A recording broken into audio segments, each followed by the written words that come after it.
Environmental Service to order. Oh, Good morning. Slide up, Miss Fuller. Sorry. No problem. Sorry, it's in the... Race. Next slide. Here is our agenda for the day. Standard agenda. Next slide. I'd like to call for approval of the minutes. If there's a motion to approve the minutes from the last board meeting on October 22nd, 2020. Dr. Glass, I move the approval of the minutes from October 22, 2020. This is JP. I'll second that. Any questions? All in favor, please indicate by saying aye. Aye. Aye. Aye. And this is Shelley. I'll abstain since I wasn't here. Thank you. And Judge Schmalkin, I think he was that an aye from Judge Schmalkin? Did we lose Judge Schmalkin?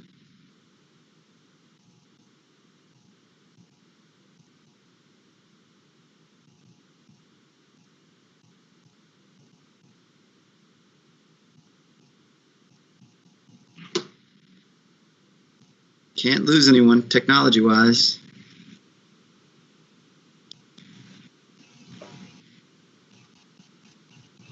Judge Schmalkin, are you there?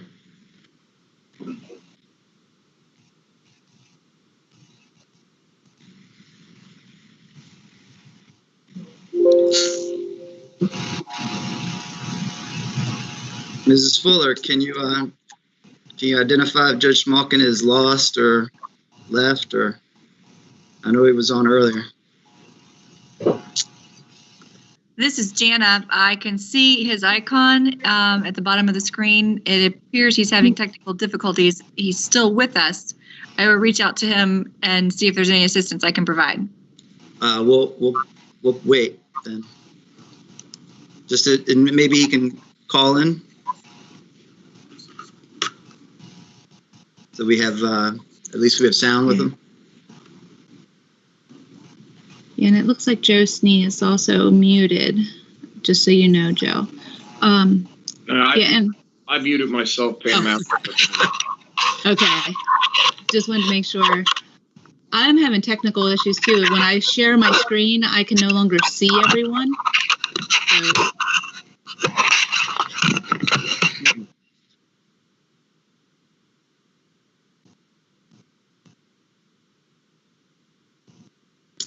I'm going to go talk with, hold on one second. I'm just going to see where.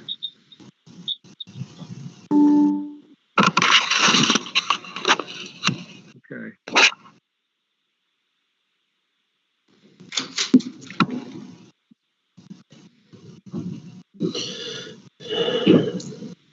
Let's see. Pam, on.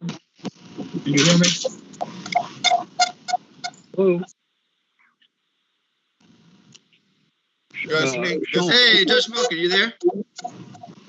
Yeah, I finally got here.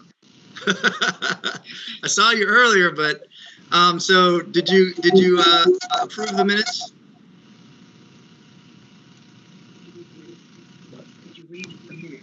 Oh, yes, I did read the minutes of last time. There was a motion and a second, and a vote's been taken. I just need your vote. I approve it. Thank you, sir. Sorry, for some reason the thing is just not working. But okay, as long as we've got your voice, I believe we're okay. All right, thank you. And you can see the slides, correct?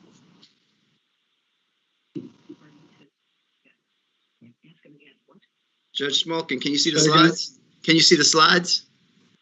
Yes, I can. All right, excellent.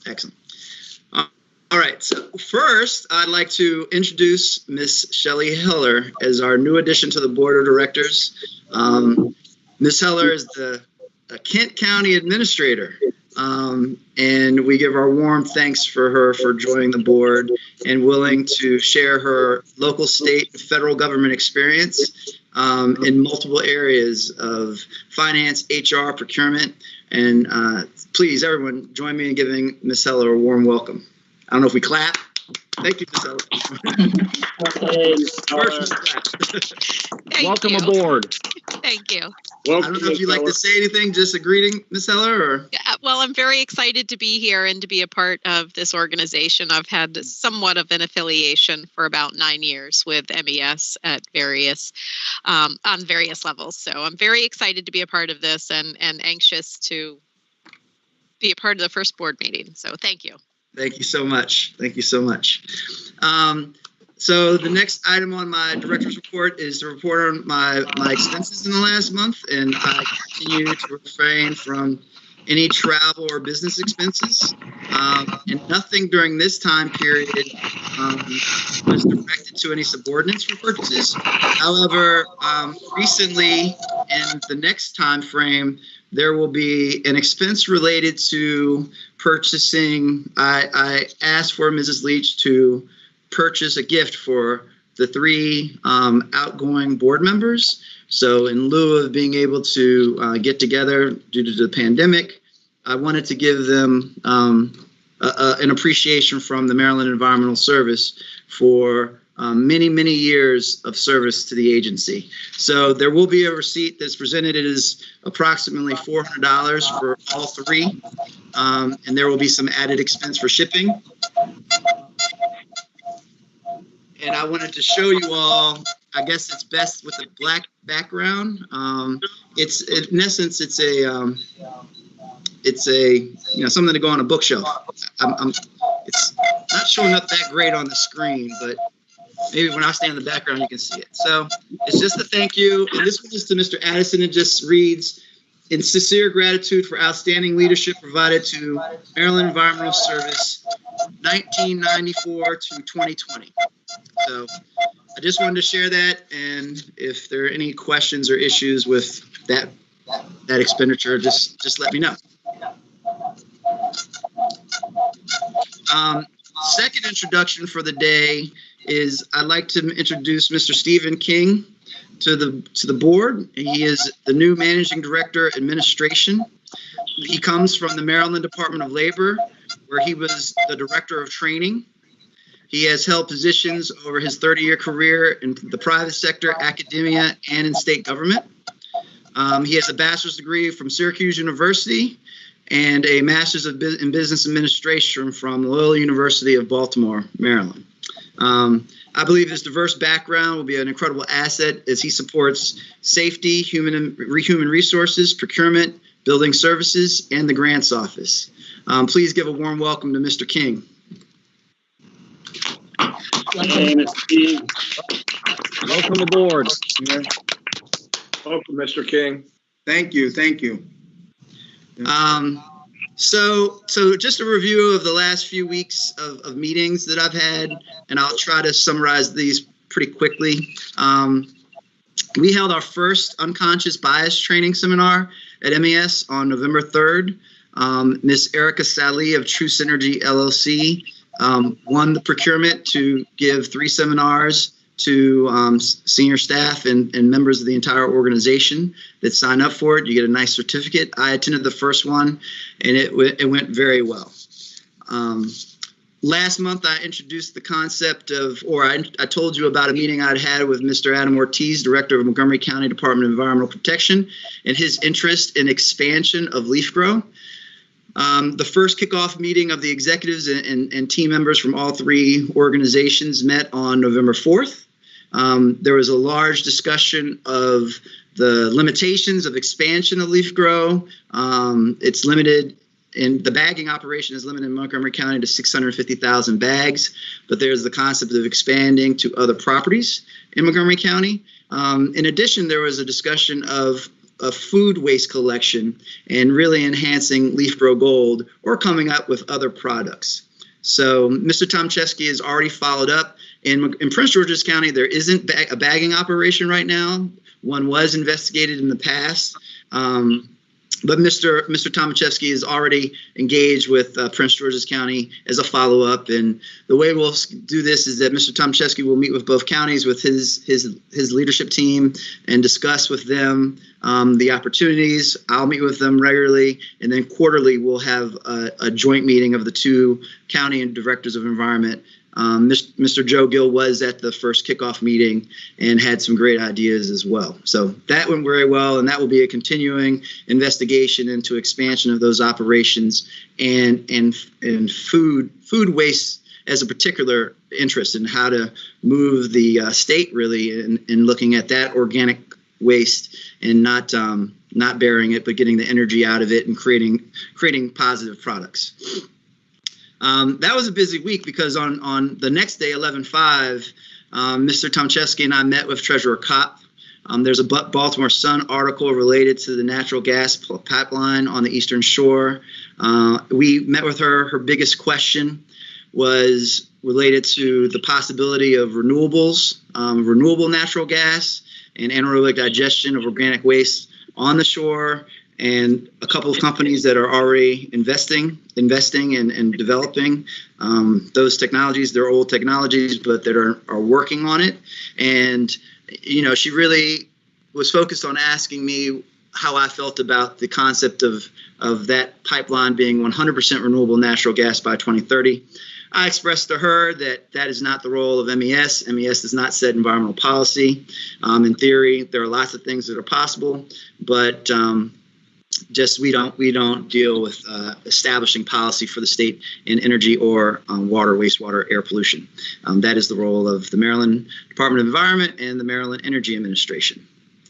However, in preparation of that, I began looking into MES playing a large role with solar photovoltaics, and then I later learned that Mr. Gillespie's group already has a task from the Maryland the Maryland Energy Administration this current year, looking into siting of solar photovoltaics.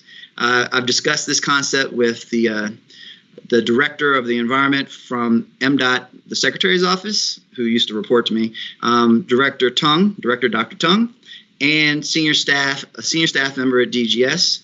I have plans to meet with I think his title is director, but the person involved with that's managing that task for MEA on Friday, and Mr. Gillespie, Ms. Noel, and Mr. Hertzberger and I have formed a PIT team, a project improvement team, a project team, just to look at how that would grow.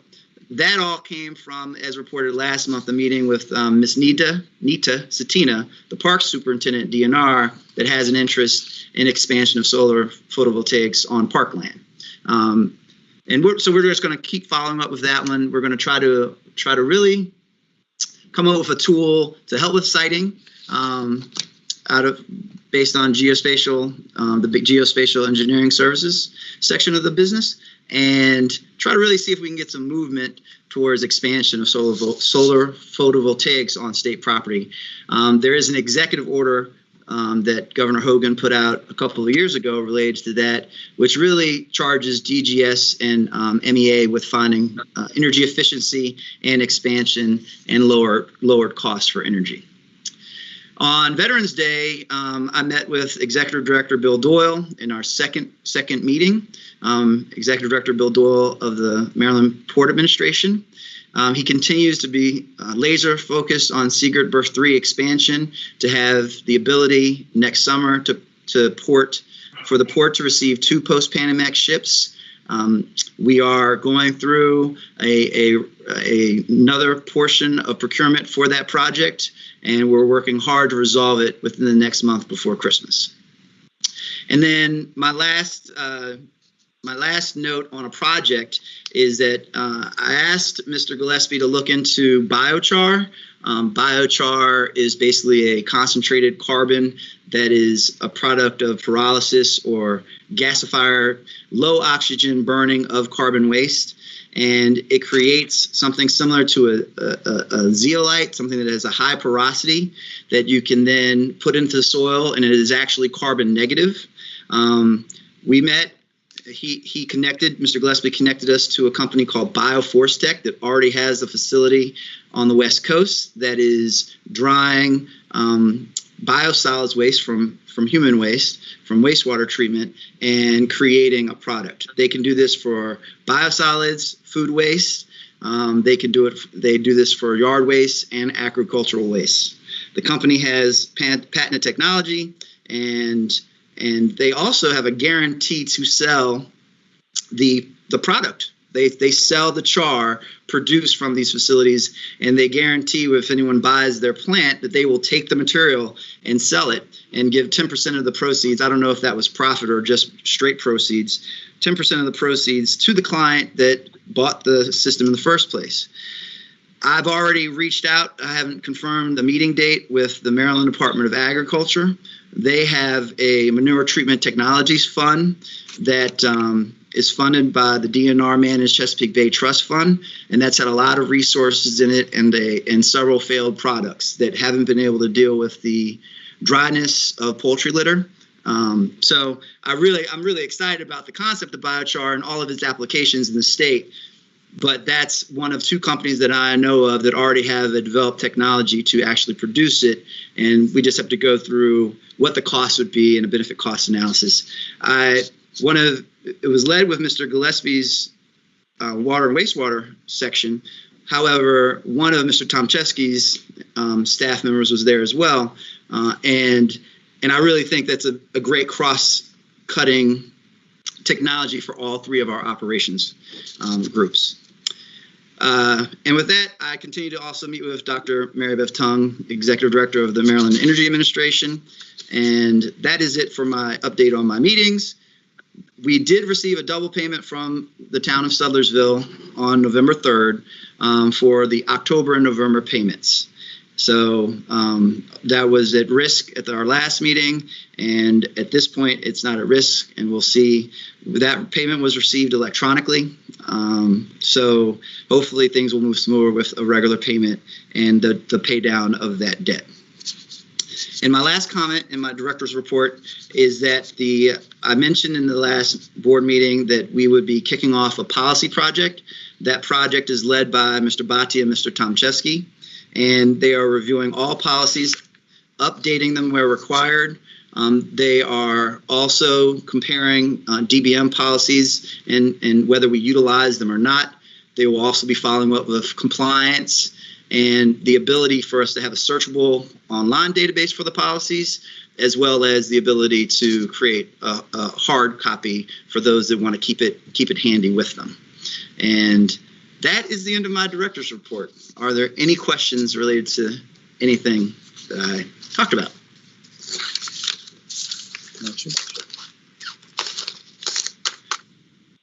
Hearing none.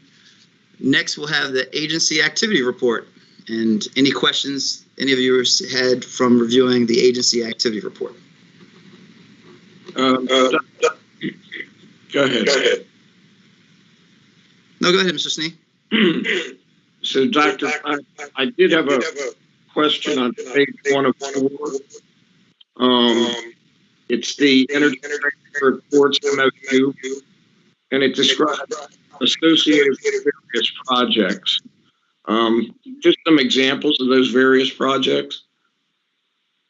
Okay. Hi, Joe. This is Tammy. So Energy Transfer Reports is something that the Corps of Engineers is providing funding for, and the port has, it's been a great opportunity for the port to get additional work done on their projects. So some examples, this MOU that's in place with the port for MES on this project, we got $4.95 million worth, and that's an annual allotment that's given. So hopefully that will continue to come each year. So the sort of projects that they're listed here actually on the agency activity report, we have a technical and project management planning task that helps us identify the projects that are eligible for Energy Transfer Port funding and make sure that we use the funding appropriately. There's the berth stability analysis. So basically, we're going to be going in and inspecting, or having consultants inspect the berths along the terminal facilities to make sure that there's appropriate offsets from those facilities when we do dredging projects so that we don't affect the berths. Again, Seagirt maintenance dredging. This is in addition to the dredging this is part of the Seagirt berth 3 project ultimately. So it's going to be some maintenance dredging that's done under the Energy Transfer Ports Task 12. So just a variety of tasks that are being done under that agreement that we have with the port. Thank you, Ms. Band. I appreciate that. And then Dr. Glass, just on page 4 of 4, could someone bring us up to date on those Prince George's counties status at Brown Landfill Station? Mr. Tomczewski. Yes, sir. Well, the first one on the list is the project for this year, and that has been accepted, and that's moving forward. So that just happened end of October. And that the Brown Station landfill project, there's all kinds of different aspects of that. There's the main part is Area C, which is essentially a valley between the existing landfill sections, and it'll give them capacity for about 50 years. So that's a big project, and we're involved in all kinds of aspects of the landfill, including the leachate pretreatment system upgrade, which we're working on. The Sandy Hill landfill leachate system, which is in Bowie, actually. So there's all kinds of different. There's environmental monitoring aspects of it.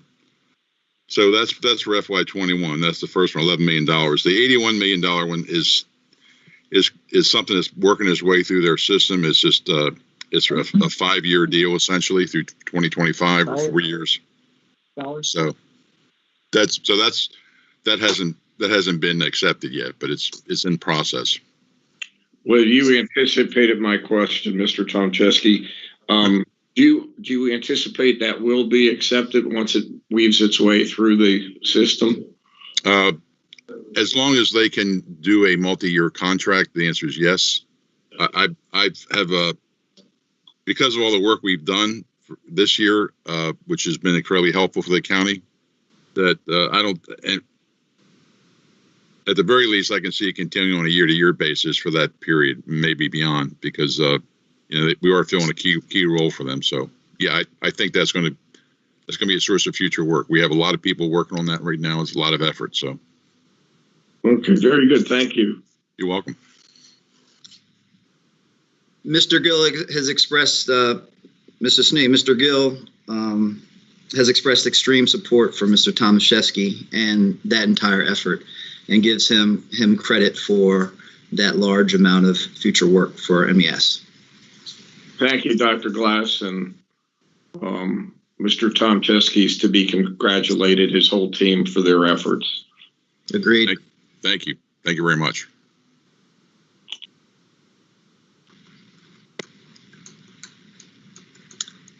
Any other questions? Moving on to the financial report. Mr. Patel. You must be muted. All right, good morning. Good morning. This is the labor sales by group. As I mentioned before, for fiscal year 21, there are 26 pay periods. Fiscal year 20 had 27 pay periods. So our labor sales will be less than last year. The decrease of 3.85% will be contributed to one less pay period. And right now we are about 7.24% less than last year. As I said, 3.85% is because of one less period. And as you can see here, environmental monitoring and environmental dredging are under the budgeted labor sales. I believe environmental dredging, MPA has put some restrictions on hiring. So, but even though if we do not meet the labor sales budget, the overall recovery and the overall net increase in net assets, we will probably exceed our budget. Next slide, please. Any of these slides, if you have any questions, just stop me. So I'm just going through that. The change in net assets. Our change in net assets are doing extremely well as compared to the budget. The total change in net assets this year is 2.2 million compared to October last year of wait a minute, 1.6 million. This year, 2.2 million. Last year, 1.6 million. And basically, the increase is for the savings in indirect cost, the overhead cost. A lot of these positions in MES management has been vacant, and that has contributed substantially to the increase in net assets. Now we are filling those positions slowly, but what we have saved so far is going to stay with us. Next slide, please. So the total net assets has two components: invested in capital assets and the unrestricted net assets. Usually our invested in capital assets are close to 50% of our total net assets. This year it is 48%. Last year it was 51%. And the main difference is how much we will invest in equipment and vehicles. A lot of other equipments, the buildings and all other facilities are pretty much fixed. So it will be still close to 50%, plus or minus 2%. Next slide, please.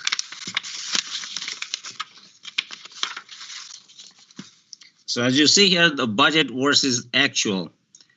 We are expecting an increase in net assets for the entire year of 3.1 million. As of October, we have reached 2.2 million. And the biggest portion of it is the overhead variance. As I mentioned, the 1.2 million is going to stay, but I do not expect to increase proportionally going forward once we fill all the positions.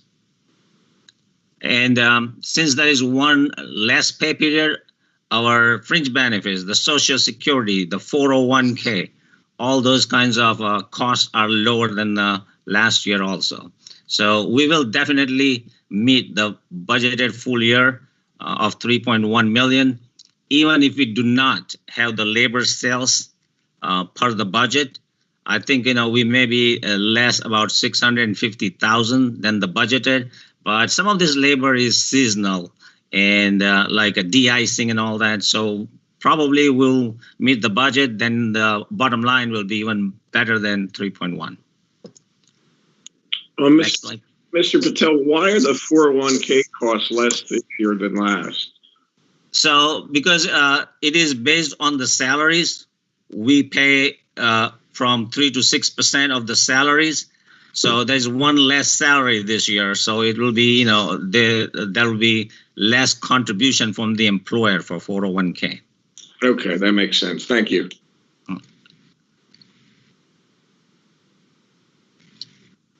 So this is the labor, this is the budget, and the labor sales is projected to be 37 million. We may not reach it, but that is not a cause of concern because the other components will more than make up for the increase in net assets. As I mentioned before, some of the labor sales are seasonal, and very likely we may meet the budget, or we may be 500, 600,000 less than the budgeted sales. But overall, we're going to be doing very well. one of the thing is that the interest income has significantly lower. Last year was about $100,000. This year is $5,000. We are earning 0% interest, and the majority of our investments. So fringe benefit will be affected also. The fringe benefit cost for the holidays and other, mainly the holidays, is less in this few months of the year. Now we hit the holiday season. We may have snow emergencies, so those fringe costs will increase. So we even though we have a good fringe variance right now, it will gradually decrease. Okay, next slide.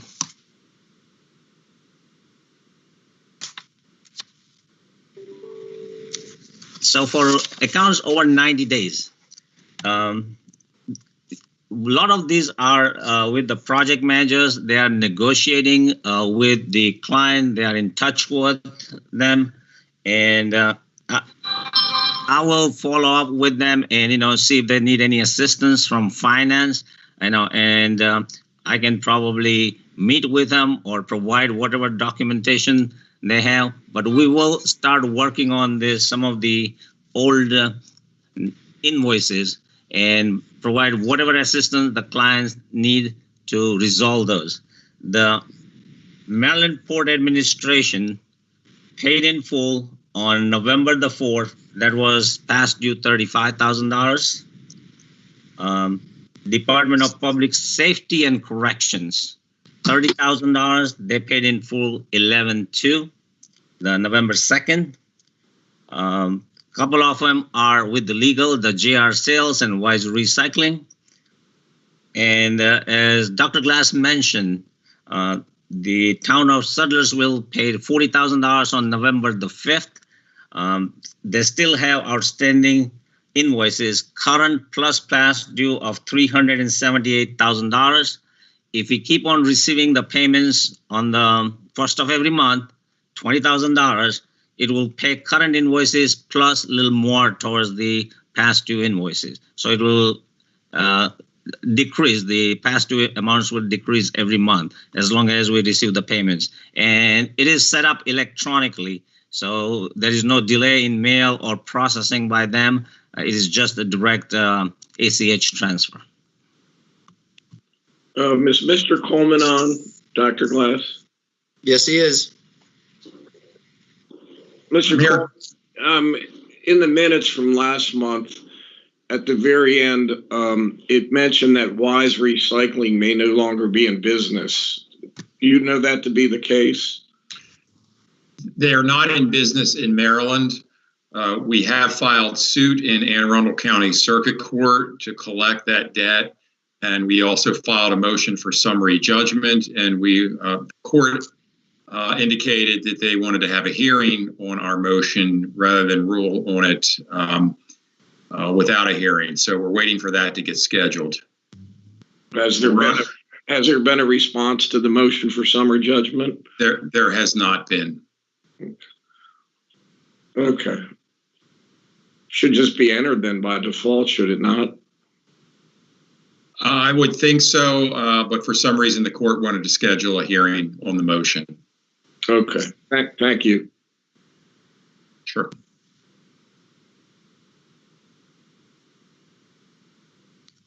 If any other questions or? Yeah.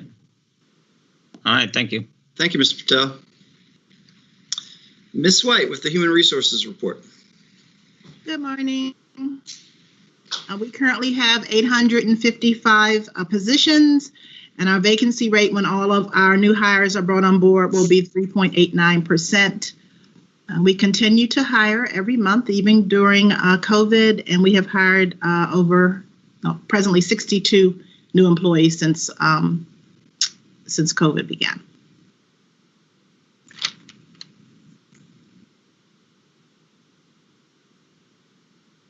We do have a resolution for the board's consideration, the deferral of the FY20 BEST program, Any questions? We'll be suspending the implementation of the program until the General Assembly, 2021 General Assembly session, and but prior to June 30th, 2021. Just an observation. The Building Excellence and Success Together program, known as BESS, was really conceived by board member Larry Shabnell back in 1999, and it has worked effectively to motivate our employees for 21 years. And sometimes we meet the best goals and sometimes we don't. And if we don't, there are no best payments. But I understand the need to put the pause button on, and I look forward to being able to restart the program sometime after the General Assembly meets. Thank you, Mr. Snee. Do any other board members have any comments? I agree with Mr. Snee. I think it's something that would be important to us and our employees going forward. And I appreciate you speaking up, Joe. My pleasure, JP. With that, can I have a motion to pass Resolution 2020-11-1R?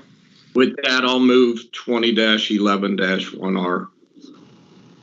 Is there a This is second? JP. I'll second it. Thank you. All in favor, please indicate by saying your name and aye. Aye. Aye, Shelley. Aye, Joe. Aye, Morgan. JP. Judge Smolkin.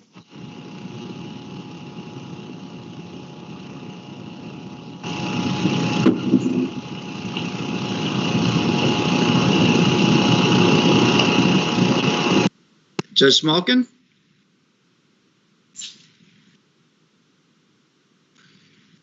I'm going to check with Mrs. Leach real quick. He's actually muted.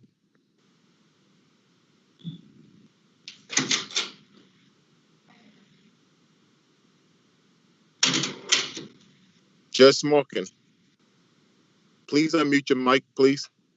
And Mrs. Leach is trying to unmute him as well.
Mr. Coleman, is there a way we can acknowledge all the votes and move forward and still hear his vote when his technical difficulties, or should we continue to wait?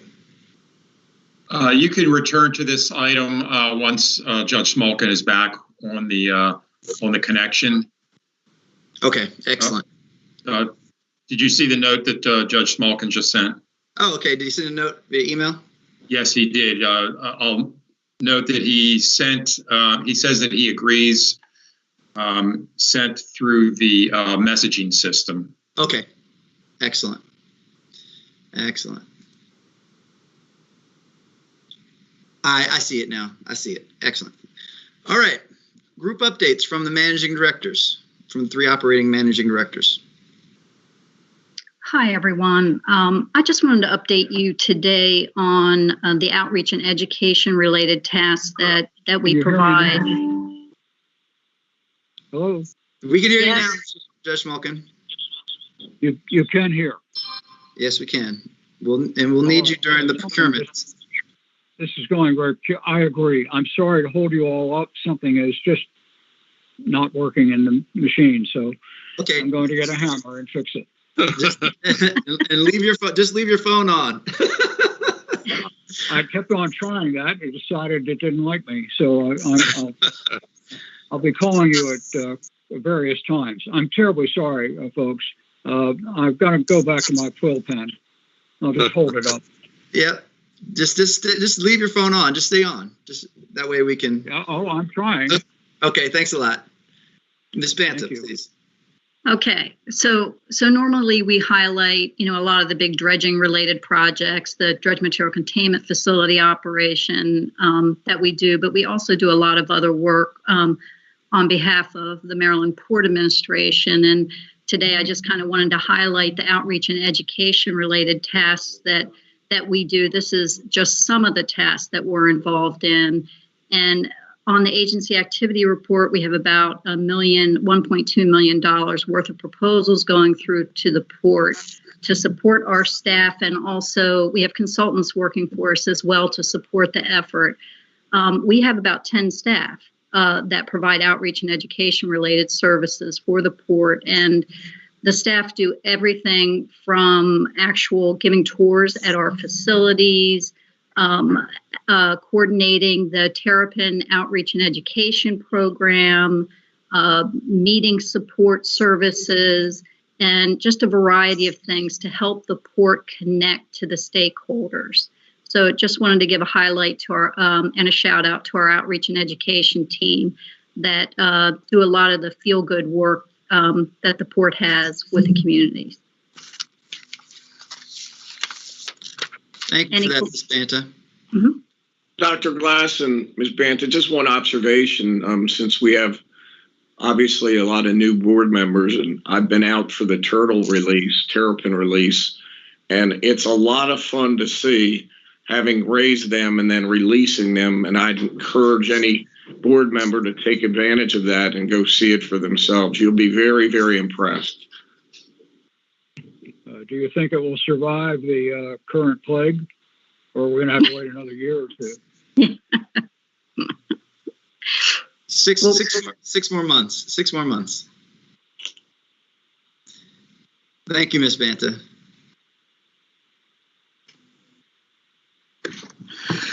Good morning. So I thought I would give a highlight of the task order that Dr. Glass referenced in his director's remarks. This is the task that we currently have under an MOU with Maryland Energy Administration. This was also highlighted for those of you that had the luxury to look at the final report from the Governor's Siting and Renewable Energy Task Force.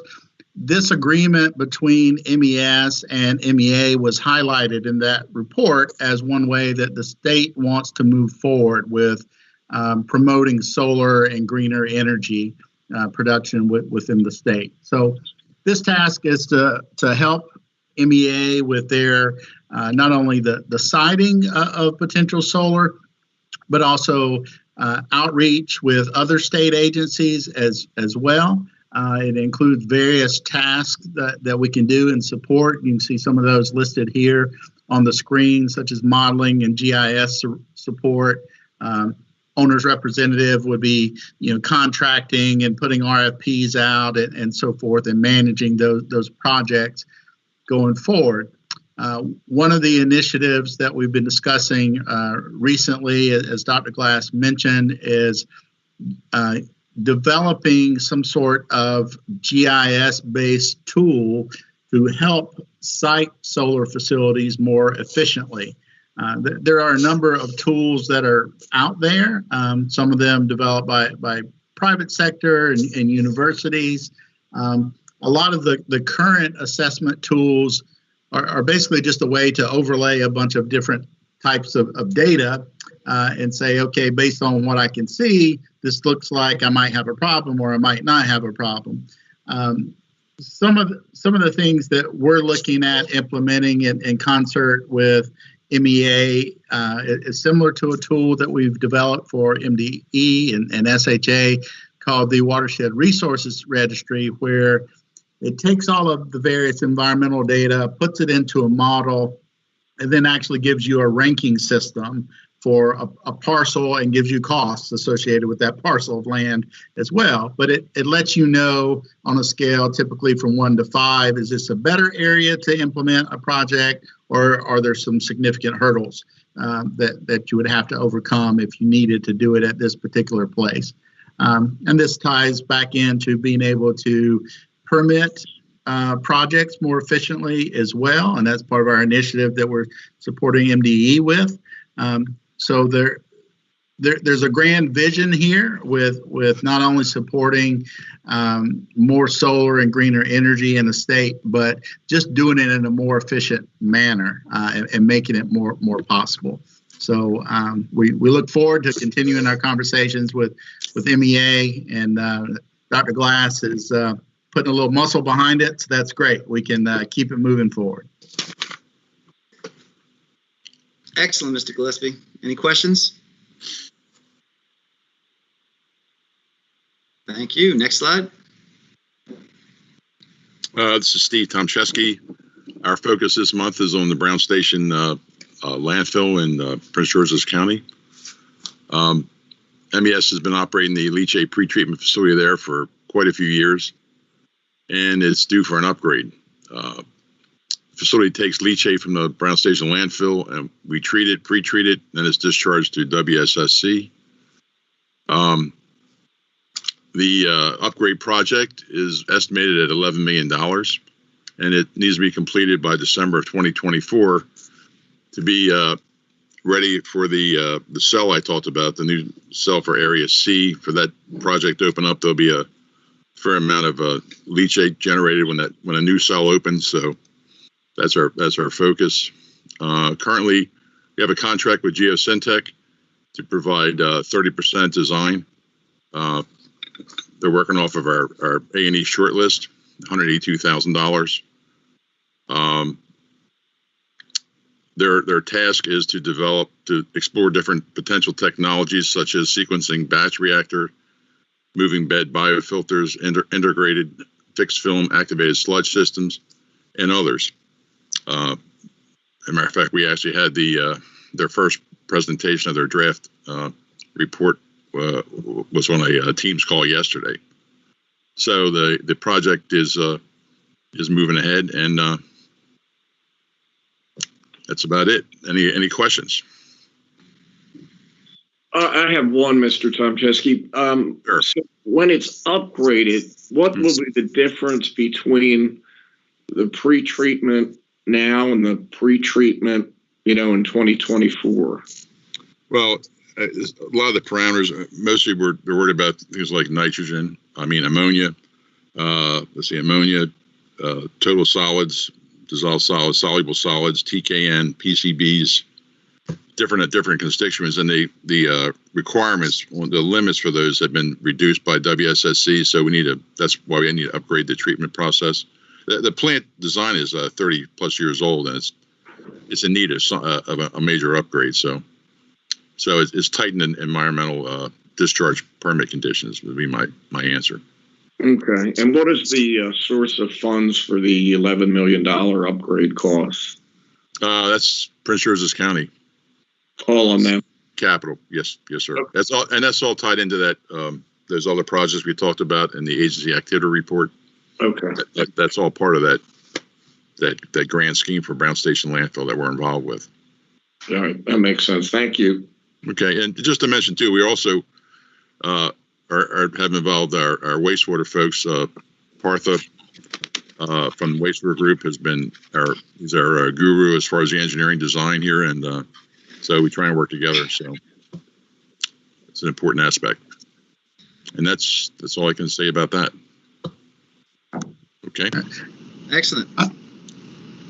Mr. Gillespie. This is JP. I'm sorry, I'll just add, Mr. Snee, and for the benefit of the board, Steve's correct in that the treatment plant itself, the design is old. It currently has a sequencing batch reactor process. Part of the problem is with this facility that it was designed to have 2 treatment trains, but they only built 1 treatment train. And as the landfill has grown and the pretreatment plant is starting to see more leachate coming in, it's becoming more and more difficult to treat it to the level that's needed for pretreatment regulations to go into WSC system. So from a water wastewater perspective, this has been something that's been needed at that facility for some time now. So. Yes, thanks, you. Jason. Yeah. Thank you. Next slide. Hey guys, this is JP. Where does that plant fall in with TMDLs now? Do they have to, reduce that because they're way over their maximum daily load that's going through the plant, or are they not concerned with that? Yeah, we're not discharging. The discharge of this facility goes to WSSC. So to be honest, I'm not sure about TMDLs and the WSSC plant. So it's a waste. It's a pre-treatment to go to the sewer system to go treat it at a wastewater treatment plant. So it's about industrial treatment before you go to standard commercial treatment of wastewater. Okay. It's separate from the stormwater sector. Correct. I understand. Okay. Okay. Thank you. Mm-hmm. Next slide. Mrs. Crosby with the procurement report. We have 3 procurement. Oh, I'm sorry. That's part of your presentation. 3 procurements today. Yes. Good morning, everyone. Item 1 is a AE service contract. The contract is to supply the Maryland Department of Transportation State Highway Administration data governance unit with professional service, supply service for the purpose of the Highway Management Information System support service from 2020 through 2021 during the collection and reporting period. This is a GIS shortlist contract. The awarded contractor is Whitney, Bailey, Cox, and Magnum and LLC. The estimated amount is $476,375.47. The term of the contract is through December 31, 2021, and it has an MBE goal of 31%.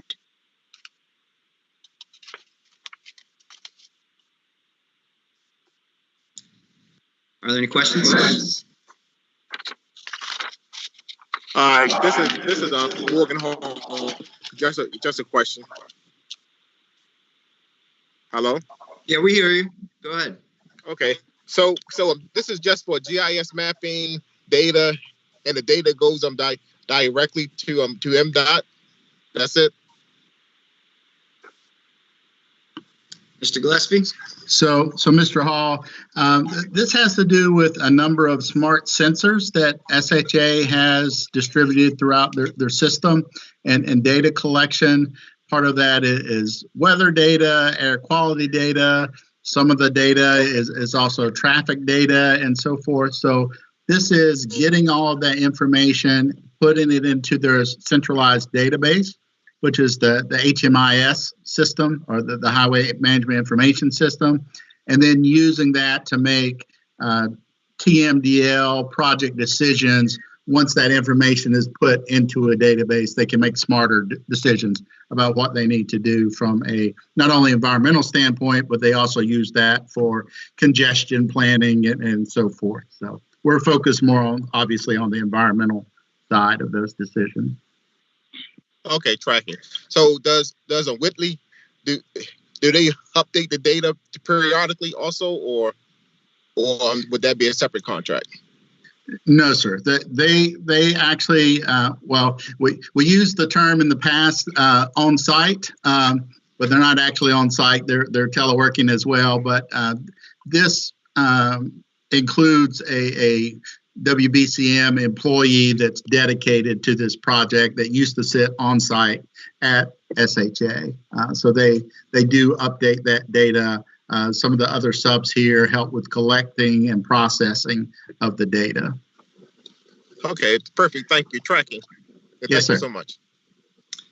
By the way, so this is public. It's a lot of the information they put is on is public GIS layers that are really helpful for just being a citizen. So they have ones for snow, they have it for traffic, and you can, you don't need special privileges to see a lot of this data. They have the locations of all of the green infrastructure for the TMDL program, and it's open to citizens on SHA's webpage. A lot of good GIS open information. Can I have a motion?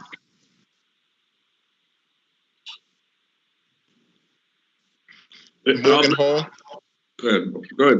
I'll make a motion to approve procurement item 1. Thank you, sir. Second from Judge Smolkin. All in favor? Aye. Aye. Morgan Hall, aye. Gotcha. And so approved. Next slide. Oh. Okay, item 2 is an AE service contract for the Elk Neck Park wastewater treatment plant upgrade. This is a procurement from our AE shortlist. The awarded contractor is George Miles and Burrow LLC. The amount of the contract is $499,927.67. The term of the contract is for 40 months. There's an MBE goal of 8.31%.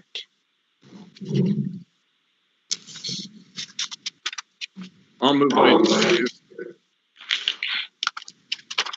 Motion by Mr. Snee. Is there a second? JP, I'll second it. Thank you, Mr. Smith.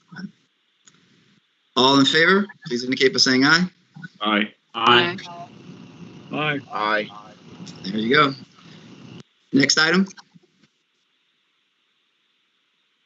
The next item is item 3. The project is a stormwater management remediation. The contractor, Bronner Builders, Inc., will supply MES with contractual service necessary for MES to support M.SHA and M.MDTA with remediation and construction support for repair, replace various stormwater management drains. This is an assisted contract with MDTA. The awarded contractor, again, is Bronner Builders, Inc. The amount is $2 million, and the term of the contract is through June 30th, 2022. And the MBE goal on this contract is 9% with a 1% Better Business participation goal.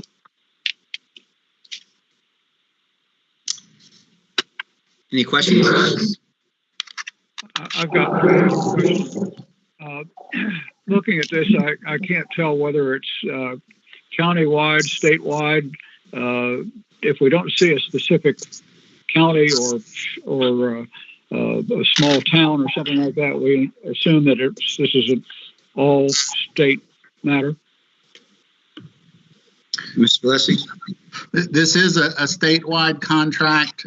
This is, as it says here, an assisted contract. So the contract was actually let by the Transportation Authority, MDTA. We're piggybacking off of that existing contract. Our intended use is to help SHA, but they would get, this contract vehicle would give us access to statewide support for SHA, whereas some of the previous board approvals have been based on a specific region. All right, thank you. Just curious. Thank you. Yes, sir. It looks like that SHA right away comes up right to that gentleman or lady's back porch. Yeah, the device is right there. You would be surprised how close some of them get. That's bad surveying from time to time. Dr. Glass, I'll move item 3. Thank you. Is there a second? Second. I'll second. Second from Judge Schmalkin. All in favor? Aye. Aye. Aye. Morgan Hall, aye. Thank you. Notifications. Are there any questions on the procurement notifications list?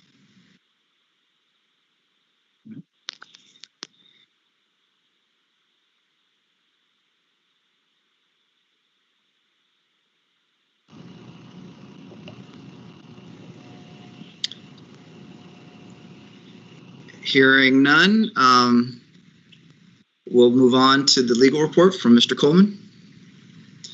And one note before Mr. Coleman, Mr. Parker, there are no other voting items. So depending on your scheduling, I understand if you have to separate.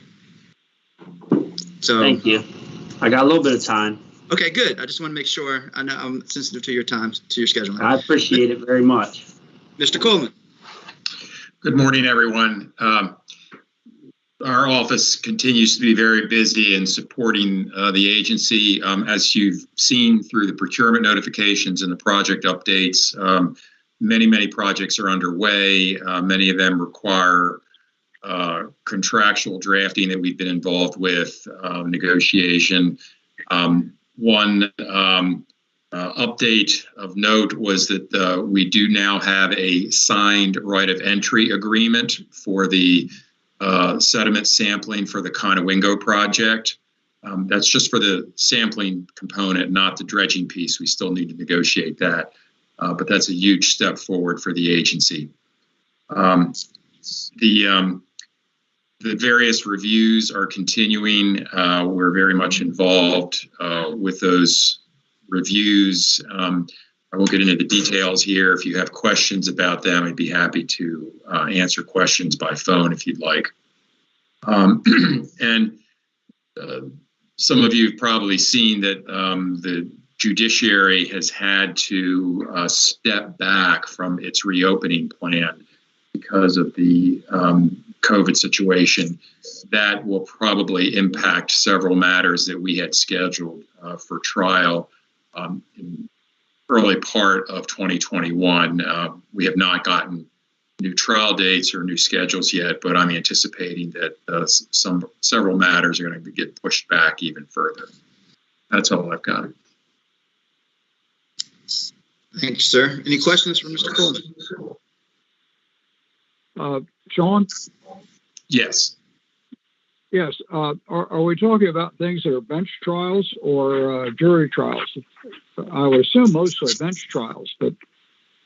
That's correct. They are bench trials. But what we have heard is that once they can allow individuals into the courtrooms, they're going to be focused on criminal matters first, as well as high priority domestic matters. Okay. Thank you. Sure. So, thank you all for a great meeting. I can't, so how busy we are, I would like to give a shout out to Ms. Banta and particularly Mr. Bazinski for all of their hard work with the Conowingo. So many projects, so many great things going on at MES that I can't believe that I didn't include in my director's report the fact that the right of entry and Mr. Coleman and all his hard work interacting with Exelon and the contractors, lawyers to get that right of entry through. It's a huge win for a long and arduous process to get that project started. That is worthy of applause. And if we were still meeting together, the signs off. That really, that's kudos to all of them for all of their great work on that project. And we'll see what that data shows and what happens in the future. But no matter what happens in the future with the dredging, that is a great piece of work by them. My only leave is just to say, everyone continue to be safe, wear your mask, wash your hands, social distance. We are in an exponential growth phase, and for those of us that come out of environmental engineering and have studied microbiological and biological systems, you have to go through exponential growth and get to a plateau of stationary before you even get a decrease in these types of closed systems. And in our country, our state, when we're in an exponential phase with a microbiological, a virological terror, we've got to do everything we can and work together to flatten the curve and then lower the curve and be around for that vaccine to get distributed widely. So happy Thanksgiving, not to say that before Thanksgiving, happy Thanksgiving to all. And thank you for all of your support through these months. We're doing great work, and we'll continue moving forward. And the next board meeting is Thursday, December 17th at 9:30 a.m. With that, everyone be safe out there and have a great holiday next week. Happy Same to you. Thank you. And Thank you. I apologize for being a Luddite here, but I either need my wife or a 14-year-old to tell me how to. We're going to be working on it one way or the other, so I apologize for holding things up, and I won't do it anymore. Well, thank your wife for helping us get through all of this business. Thank you, sir. Everyone have a great day. Okay.